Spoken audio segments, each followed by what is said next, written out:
Good evening. My name is Tony Victor. You're listening to a short passage from my book, An Arc for a Perilous Time.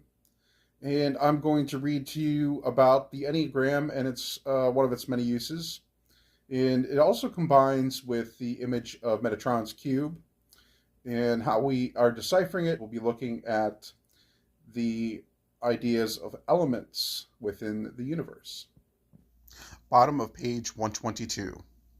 Outside the school in the ordinary world, hydrogen was simply an element on the periodic table. In the school of the Uranikites, it was a name for many substances and a way of describing their properties. It consisted of three parts that made it a whole: a carbon, a nitrogen, and an oxygen. Concurrently with the food diagram for the development of being, first-order food was related to carbons, second-order to oxygens, and third-order to nitrogens. The roles of these parts would change depending upon circumstances and could serve one of the three functions: an active, passive, or neutralizing force.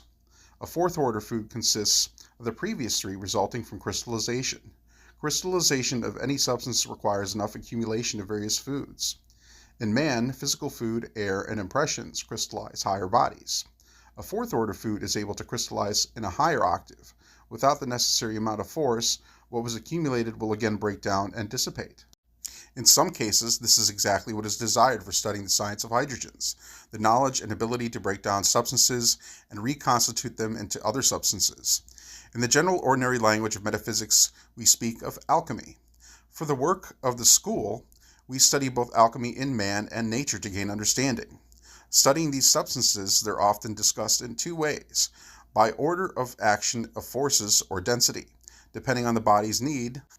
Some may blend with lower substances to be reblended again with a higher or lower.